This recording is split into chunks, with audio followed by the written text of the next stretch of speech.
You have fallen into Event Horizon with John Michael Godier.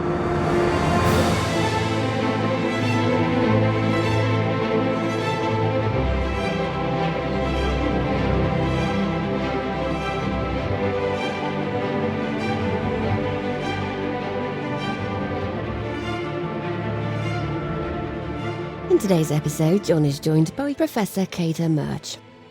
Murch received his BA in physics from Reed College in 2002. He conducted graduate research at the University of California in Berkeley in the group of Dan Stamper-Kern, where his research focused on Bose-Einstein condensates, cavity quantum electrodynamics, and quantum measurements.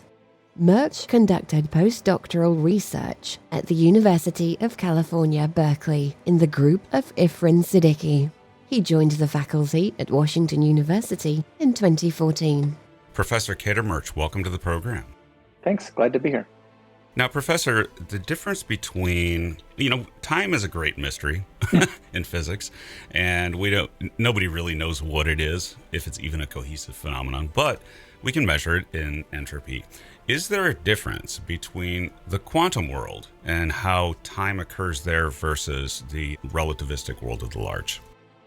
Yeah, that's a great question. So you mentioned entropy, and I agree that entropy, provides us this arrow of time. Entropy is constantly increasing. And actually, many years ago, we were interested in the question of how does that play out in the quantum world? So quantum mechanics is governed by a Schrödinger equation, and that equation is perfectly good running forwards and backwards. So you might say, first off, quantum mechanics doesn't necessarily distinguish between things going forwards in time and things going backwards in time.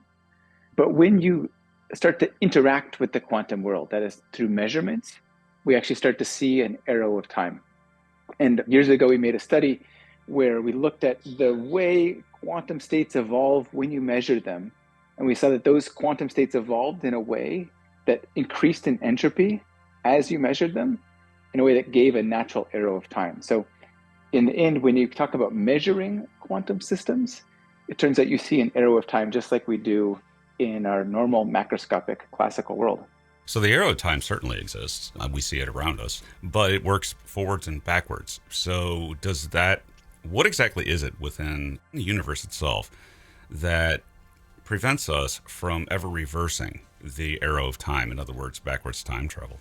Is there just a prohibition against it?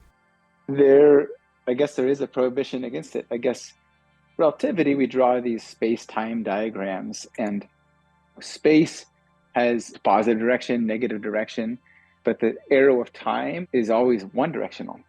And light always goes forward in time. It's at a 45-degree angle in these diagrams. And so that's something mysterious about the way time is different than the other dimensions that we have. General relativity says we should treat space and time kind of on the same footing. You say one thing, space-time. But indeed, there is an asymmetry that you can't go back in time, at least not in any simple way. But within general relativity, there is solutions, ideas like closed time-like curves. And I don't know if this is anything that we could ever use. It almost seems like the universe can violate its own rules, but we can't. And it just seems to allow, at least according to the equations, a closed time-like curve. What is that? Yeah, so these are hypothetical trajectories of particles that don't obey chronology. I guess by chronology, we mean this idea that things happen one after another. Time has a one-directional arrow. And you're right that the laws of general relativity allow these solutions that create paradoxes. They can go backwards in time. You don't need of only forward-going arrow of time. And someone's interpretation of that is that time doesn't exist. If it allows these paradoxes, then anything that's allowed by the mathematics has to exist, and therefore you have these paradoxes, so therefore time is just an illusion. It's kind of a nice conclusion, or a way to avoid these paradoxes and just say, well, then it must be all wrong. But indeed, in general relativity, you do have these closed time-like curves and solutions that can go backwards in time. But I think the prohibition really here is that it can't send information back. At least the universe does not seem to like that. Things like quantum entanglement, where, you can have two entangled particles irrespective of distance, but you can't send information that's meaningful between them. There's just a state change, almost like a notification of some sort inherent in the universe that tells the other particle to instantly go through a state change, but you can't predict what. Now, in this case, with time, can that happen in a backwards manner? In other words, can a particle that you have collapsed its wave function right now, instead of doing it through quantum entanglement or whatever and causing the state change, it just notifies the past somehow that the state change occurs and it telescopes through to the other particle? Is that the idea here, or am I getting it badly wrong? Well, there's a number of concepts at play here. And so let's break it down maybe a bit. In quantum mechanics, there's this great formalism and maybe an interpretation of quantum mechanics called the two-vector formalism. And the idea is to treat time symmetrically and to treat quantum measurements in a way that is time symmetric. And so you mentioned, if I make a measurement and I collapse a wave function, that changes the state of the particle after the fact that we've collapsed the wave function. It's now in an eigenstate of that measurement operator, so we'd say. And the two-vector formalism says that actually that goes both ways. That collapse also changes the state right before the measurement. And so you can make whole formulations of quantum mechanics where the measurements propagate their effect backwards and propagate their effects forwards in time. And so there's actually a lot of cases where you can learn more about things in the past in hindsight.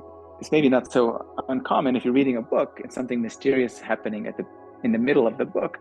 The first 100 pages might inform that mysterious point, but also the next 100 pages will equally well inform it. And so that connects to these ideas of retrocausality, or the fact that hindsight is maybe clearer than just foresight. So that speaks to sort of how measurement can inform things that have happened in the past or tell us about events in the past. But the other thing you mentioned was entanglement. Go ahead if you want to follow up on that. No, I was simply going to say that, doesn't it seem to be about information? In other words, yes, you can send something, a state change, from the future to the past or whatever, but it cannot contain any meaningful information. It's like a trigger. But you're absolutely right that I can't send information back in time. So I can't send a signal to my previous self, or I can learn about things in the past, but I can't send information backwards. That's true. It almost seems like a separation. It is, yeah. In other words, informationless, the universe is fine with that, but don't mess with the timeline. And that's where the prohibition seems to be, in that maybe we're looking at this as a cohesive phenomenon, time, when in fact it's multiple different things, maybe? Maybe. I think the connection, we can try to come in full circles here between entanglement and these closed time-like curves and faster than light communication. They all kind of corroborate to tell the same story about not sending information backwards in time. So you mentioned that we have two particles that are in an entangled state, and I measure one. Quantum mechanics tells us that measurement collapses the wave function, instantly affects the state of the other particle, even if it's light years away. That effect is faster than the speed of light, but because the measurement outcomes are going to be random, there's no way for me to send a signal faster than the speed of light. There's no way to send a signal between the two particles, but I can have an effect in that I collapse the wave function. And that spookiness, the idea that if I measure one particle and instantly the other particle is affected, is something that Einstein called spooky action at a distance. And it's puzzling because it violates this notion of locality that we have in our macroscopic world. Things have local properties. They don't have this type of property that if I make an effect here or make a measurement here, then something happens far away. And there's this beautiful connection between entanglement manipulation, like pairs of entangled particles, and closed time-like curves that you mentioned earlier, which is that one solution to the mystery or the spookiness of entangled particles having correlated properties, even if they're very far apart, is that we should just think of them as the same particle. One particle is going backwards in time, the other particle is going forwards in time, and they get connected at the moment that they become entangled with one another. And that feature was actually what we used in our lab to harness entanglement for a new type of metrology. And the notion there is we can, in some sense, in the future, we can affect the state of our particle in the past via these close time-like curves.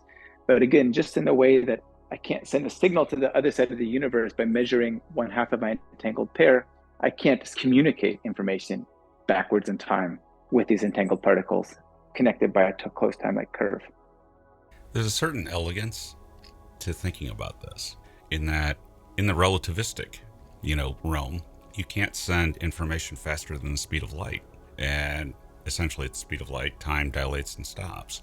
It has to be related intimately somehow. We just don't know how to reconcile it with quantum mechanics, right? Yeah. And reconciling these two things was one of the pressing questions of our time. How does general relativity and gravity, and how do these connect with quantum mechanics? And maybe there's some hints in the types of processes that we're doing with entanglement manipulation, and asking how can we use entangled states? Now, in regards to gravity, which is probably the greatest mystery there is in both quantum mechanics and general relativity, I mean, we have descriptions, but we don't know. Are you hopeful that there will ever be a quantum theory of gravity? In other words, will we find a graviton or something like that that yields an answer as to why gravity is so weak on the quantum scale, yet so prevalent in the large relativistic universe? Do you think we ever have hope, based on the state of things right now, for a quantum theory of gravity? And that obviously has something to do with time, because, again, gravity can dilate time. Yeah, I think I'm hopeful that we'll figure out these connections. We're overwhelmed with mysteries in physics right now, with nature of dark matter and dark energy and connection between quantum mechanics and gravity. So maybe the true answer is something so complex it'll be hard for us to really see, and that the simple universe we see with its relatively few physical laws is actually just a accidentally simple way, sort of an emergent set of laws that's simpler than what's really going on. That the actual structure of the universe and the laws are incredibly complicated, more than we could ever understand. Or maybe there's a simple solution that we'll figure out in the coming years. I think as we continue to improve our control over quantum technologies, we'll start to get to places where gravitational effects start to show up, and that'll help us understand connection between quantum mechanics and gravity. Or maybe we'll just learn something surprising about quantum mechanics at larger and larger scales. So I'm optimistic that we'll have some big discoveries in the coming years to connect and answer these big questions we have. Quantum computing seems like it's going to be useful in figuring this out, maybe, as you sort of alluded to. And so what is your view on quantum computing and the state of it right now? Do you think that we are close to completely viable? Will you have a quantum computer in your house in 20 years at this point? Or is it still ambiguous? Because I know it was for a very long time. What's the state of it? So I don't think we'll ever have quantum computers in our house. And if we did, I don't know what we would use them for. No one knows what we'd use them for at the moment. And quantum computers, the way I like to think about their function is that fundamentally quantum systems are highly, highly complex. That is, if I take even a collection of a few hundred quantum particles and I want to describe their state, it can take more parameters than there are particles in the observable universe. So even a tiny chunk of quantum matter has an unfathomable complexity. And the power of quantum computers is to harness that complexity in some clever way to solve challenging problems. And there are just a few ways we know how to harness that hypothetically at the moment. We're hoping that we find more, but those ways don't come into practical things that we'd use in our kitchen or in our day-to-day use of a computer. So there won't be the types of device that we have in our houses. I do think that sometime soon we'll have really powerful quantum processors that do fascinating things, and probably more than anything else, they'll advance in different areas of science. They might help us understand chemistry better. They might help us understand materials better, and those are real impacts. But I think that a viable quantum computer is still quite far away. I work on the very basic building blocks of a quantum computer, maybe 3 bits out of what one might need thousands or millions of quantum bits to make a useful quantum computer. And I know it's incredibly hard just to wrangle those 3 bits and to control them and to measure them and to understand what's going on. After all, as these systems get bigger, complexity grows exponentially. And so from a personal experience, we're a long ways away from building a really powerful quantum computer. Many companies are making incredible progress on this, but they're making progress in the directions that are relatively easy at the moment, scaling up the number of qubits, but really controlling all of the nitty-gritty errors is going to be very challenging. Coming back to answering the big questions, maybe between the nature of quantum mechanics and gravity, some of us in the community think that those answers may come from trying to build a quantum computer. That is, we might find that it's actually impossible to build a controllable large quantum computer, and that's limited by some sort of fundamental law. And we'll discover that law simply by trying to build one. That prospect of pushing into new territory in terms of complex objects we want to control, and therefore discovering new physical laws, is incredibly exciting. And that's probably the most exciting outcome of quantum computation research that I envision. That's absolutely amazing, because the prospect of that trying to figure out quantum computing suddenly yields an answer to quantum mechanical questions within cosmology. And we figure out gravity just by building a computer. I can see how that could happen. That'd be amazing. It would be amazing, but I can see how it would happen. Because as you work through this, you may see aspects of quantum effects that are illuminating towards nature itself. That's how I read it anyway. Am I correct? Yeah. And imagine you're one of the first engineers and scientists trying to build a steam engine. And no matter how hard you work, you're trying to make a steam engine with a 100% efficiency. That is, you've got so many joules of fuel and you want to get that much work out of it. And you just bang your head against it. You can't get beyond a certain efficiency. In hindsight, you've just discovered the notion of entropy. And by trying to build something and coming up against the physical law, you uncover really powerful new concepts. And if quantum computers don't work, it won't be for lack of trying. It will be for fundamental reasons akin to entropy and thermodynamics. The notion of discovering something like that is really exciting. It is. It's an exciting time as a scientist. And what is your sense as far as movement goes? In other words, development of quantum computers. Do you think that we've actually made significant progress, say, over the last 5 years, as opposed to the 1990s when we were just sort of dreaming that you might be able to do this, qubits and things like that? Do you think we're making real progress, though, about the hard stuff, not the easy stuff that some of the companies are doing, but the really, really hard questions regarding quantum computing? Yes. And I don't mean to say that companies are not doing hard stuff. They're making amazing progress on really hard stuff. Maybe making a fault-tolerant quantum computer with millions of qubits. That's hard. And so those challenges still remain. But the rate of progress in harnessing, controlling quantum technologies is breathtaking. 5 years is a tiny period of time. So maybe it's better to look over the course of 20 years. That's roughly how long I've been in this field, doing work on quantum stuff, researching quantum physics. And we've made amazing progress in terms of what we can do, our understanding of quantum mechanics, the way we can take concepts that are like textbook questions in quantum mechanics. How does quantum measurement work? Things that were so mysterious. And we can study those in lab now. We can study them in my lab this afternoon. That seems like a lot of progress to me. It's exciting because there's starting to be some significant payoffs in terms of using these quantum technologies. The US government's invested a ton of funding in quantum technologies over the years, and ever more so in recent years. And I think we're starting to see places where these concepts are starting to be truly useful or have a chance to be really useful in the near future. Yeah, I could imagine the U.S. government, what use they may see in that. I don't think that's hard to imagine why they wouldn't, put money into it. But as far as, using these things to work out physical theories, in other words, do you think at some point with the power of quantum computing, we may be able to do it a separate way? Instead of when we learn how to make a quantum computer, we may make discoveries. But do you think that there will be a day where it will be able to calculate so well, so fast, that we will be able to come up with physical theories just based on the power of the quantum computer, if that makes sense? That's a fascinating hypothesis or an idea. It makes me think of some of the things that happen in condensed matter physics.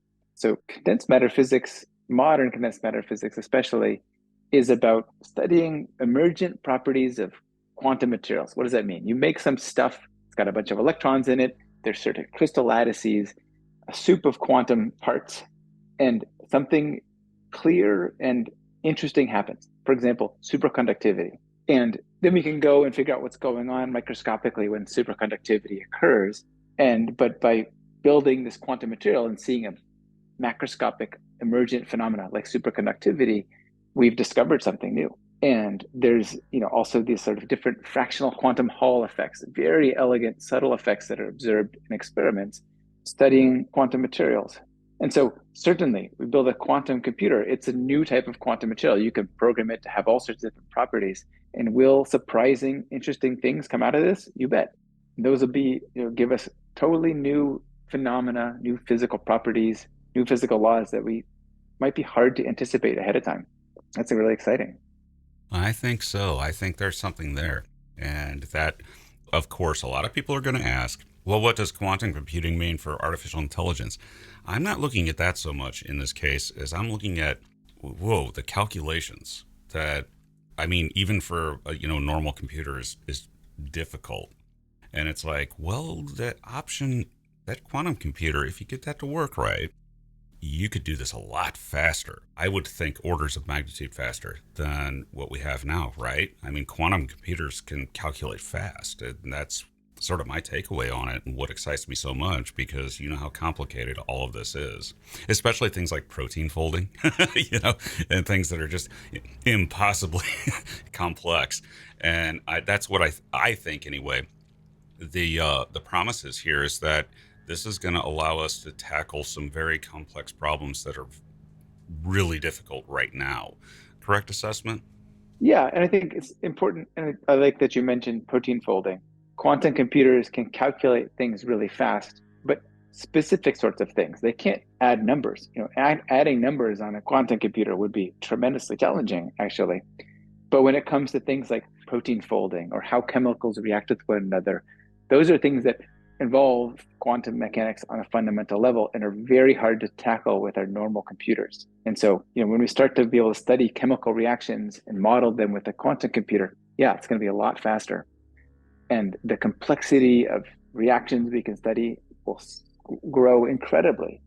What we can discover with that kind of computational power will have real impact in drug discovery and discovery of new materials, all sorts of things along those lines. And so it's that promise is real and it will be quite exciting. Yeah, imagine the pharmaceutical use. That's just something that just blows my mind, because you know how complicated the chemistry of that is, and it's just almost like unlocking a door for pharmaceuticals, because you can just come up with these chemical, because let's face it, organic chemistry is hopelessly complicated, and we don't know everything. But all of a sudden, you've got this ability to figure these out, these chemical equations, these combinations of orders of magnitude more powerful than what we have ever had. And I find that aspect to be particularly exciting. But also things like trying to figure out abiogenesis, how life arose, might be a lot easier if you have that computational power, wouldn't you think? Yeah, absolutely. I agree. There's a whole class of problems that can really be accelerated with that kind of power. And I think the real holy grail in the next couple of years is just figuring out more and more places where we could use these quantum computers, it's quantum processors, when they start to come online. So you mentioned the pharmaceutical industry, and just to talk about another facet of quantum technologies and quantum advances, is there's maybe multiple paradigms of quantum technologies. One of those is quantum computing. That's what we've been talking about. But another one is quantum sensing. And that's where we're using quantum properties to either sense things more precisely, sense things more sensitively, or sense things in places that it's hard to stick standard sensors into. And so there's also a real exciting prospect for accelerating drug discovery, for example, using quantum sensors. One of the collaborations we have with the School of Medicine here at WashU is to put nanodiamond-based quantum sensors into cells, and it's to study the temperature response inside those cells to different drugs that might deliver to them. And the idea is we could then incredibly scale up the variety of drugs we can test to see which drugs have some sort of effect on different types of cells. And so in that way, we're using quantum sensors to measure something at a scale and the sort of parallelization that's really inaccessible in current drug discovery efforts. So that quantum technologies can really have benefits in multiple different ways. Oh, I mean, I could think about things like, attenuating viruses to treat cancer and things like that, where it would be of immense use. And that's one of the things that really excites me, is that medical science is sort of, in a way, blossoming because of the computer age in general. But now we're not just taking plant extracts out of, some exotic willow tree or something. We're actually designing molecules. And just, it seems like limitless possibilities. But my last question for you is this: retrocausality. Do you think, now, in some ways, this is sort of a thought experiment. We don't really know yet whether this even happens. But do you think retrocausality could be proven on a quantum level? I'm not talking about sending a message to the past, just the state change. Do you think we can prove it? So let me clarify what you mean by retrocausality. Is this that something I do now changes the state of something in the past? Yes. And the question is, could we prove that that's possible? I can tell you what I'm thinking about. Devising an experiment. Okay. Where we first set up to look for the state change, and then we make the state change in 1 year, already knowing what to look for before we go in. So if we see a state change suddenly out of nowhere, and then we set that experiment up at a year, would that prove it? It would seem to me that it would, but I don't know if that would actually work in the real universe. Sounds challenging. So the answer is probably no. I think that it comes down to, the invasiveness of measurements, and that measurements affect quantum states. Now, quantum mechanics works in strange ways. And as I mentioned earlier, there's this notion that if I make a measurement of a quantum particle, I affect its state both before and after the measurement. And so I can only really see that effect, or only really makes sense to talk about that effect once I've already made that measurement. So now everything's happening in hindsight. So if I start to build an apparatus and looking for something that I'm going to do, a signature of what I do a year from now, I think I could pretty quickly get quite confused in what my experimental results are telling me. Yeah. It's fun to think about, though. It's fun to think about because, I'm just wondering if, because, if you could unlock that retrocausality actually occurs for a particle, that would give a framework to further understand quantum mechanics in a way that's pretty hypothetical right now, as far as I can tell. And it's definitely an interesting idea. But the universe confounds, and I'll bet that, as you say, it probably will confound in such an experiment. All right. Thank you, Dr. Murch. And I wish you great luck in your work. What's on your agenda next in your work at WashU? Oh, we have so many things we're studying. So we had this wonderful project about improving quantum measurements in a way that's inspired by hindsight, or by this connection between entanglement and closed time-like curves. And I'm interested in extending those ideas further. So we've got a bunch of crazy ideas that we think we can do in lab and that we're working on. One of those is to try to build a sensor out of positronium. So positronium is a bound state between an electron and an anti-electron. And it's something that they can actually make in particle accelerators. And that's very closely related to our sensing protocol, in that we have a spin effectively going backwards in time and one going forwards in time, and trying to emulate quantum measurements with positronium particles. It sounds pretty wild. We're trying to set that up in lab in a kind of a simulation effort to capture the essential physics of such a sensor. Exotic atoms. There was recently for sure. Yeah, and there was recently that, I don't know if you saw it or read any of the papers, but the Wigner crystal it has finally been apparently demonstrated that you can actually have electron matter in this case, and it behaved as Eugene Wigner predicted 100 years ago, and there it was. And we're starting to just have these ideas about exotic atoms like positronium and all that. Yeah, that's not an atom as we know it, but in a way it is. And I think that's pretty cool. Yeah, very cool. Interesting result on electrons in the Wigner crystal. I haven't seen this yet. Yeah, that came out of only about a month ago. And I actually interviewed the scientist that's leading the team that actually produced it. And they sandwiched the electrons in between a perfect lattice of graphene. And then they went in with a scanning electron microscope. And yeah, the scientist's name is Ali Yazdani. Yeah. And they actually made it work, but it actually went down into the configuration Wigner had predicted, which was a triangular sort of lattice shape.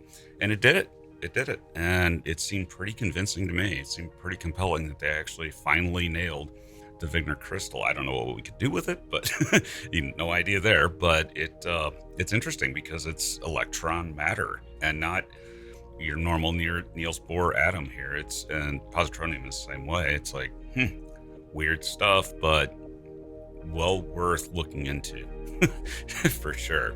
Yeah. All right. Thank you, Doctor. And I wish you great luck. All right. Have a great rest of your day. Event Horizon and my channel are now available as a podcast on Apple Podcasts, Spotify, and YouTube memberships. Early ad-free episodes, bonus episodes, and sleep-focused content. Sign up now by clicking the links below to your platform of choice.